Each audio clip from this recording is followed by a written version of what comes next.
Hello everybody. I just wanted to assist some of you guys. What we have here is a 1983 Honda V45 Magna, the 750C, and started having some spongy clutch problems when I'd be sitting at a stoplight. With the clutch held in, it would slowly go into gear. So I just bought a cheap little rebuild kit for the clutch slave and master cylinders.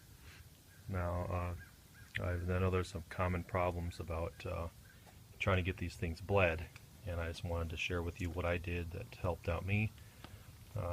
One thing I want to point out first, I bought this motorcycle used off of a guy, and it appears the clutch had been rebuilt at some point. The master cylinder had had a rebuild kit thrown in it, but apparently when this individual did that, they did not install it properly. So sorry about the video here.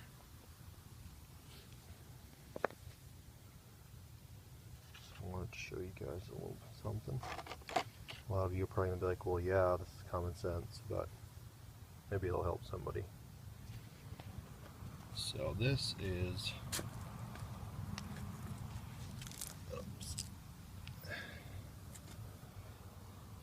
exactly how you want your parts to go inside your master cylinder right there.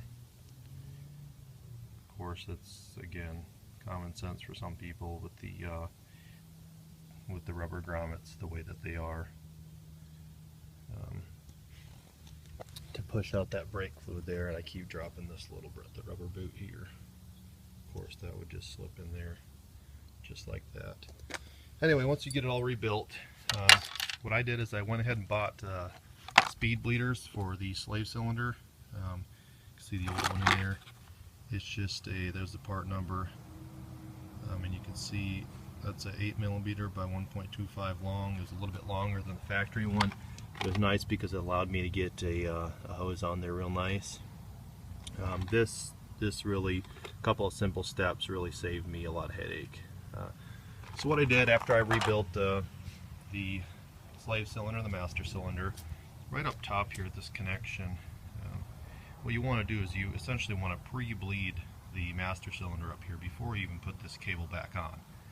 So what you want to do is, you'll have this off, of course, just cover this hole with your thumb, and as you're squeezing your clutch lever in, take your thumb off of here, but when you're releasing your clutch lever like this, just plug this hole here with your thumb. Keep doing that for a while, and that'll help you kind of make sure that, first of all, make sure that your master cylinder works, but then it'll help you kind of pre-bleed this area up in here to get some of the air out of there. I know there's a lot of guys that were talking about they're having some issues with that, but so I did that, and you'll be able to see, of course, when you push the lever back in, it'll be pushing out on your thumb, and it'll be squirting out there pretty good. Then you can throw this back on up top here, and then you can go down to your slave cylinder here. And the best way that I found is, now even with the speed bleeder, I didn't want to take any chances. I figured even with this, I just try to do it a proper way. I've got a 5/16 wrench on here, so I just put the wrench on there like that. And the key here is, when you're squeezing this in, you want to open the bleeder. As soon as you start to squeeze up here, open the bleeder, but slowly press it in, and before you get here, you want to make sure that bleeder is closed before you get there, and then just let it back out and keep doing that over and over. Again, the speed bleeder does work great for this because you can just open it a little bit and leave it and keep pumping the clutch lever.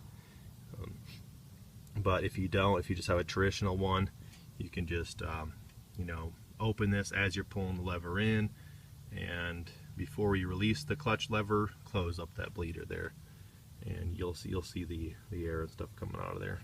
But anyway, I hope that helped some of you guys out. Really firmed up my clutch.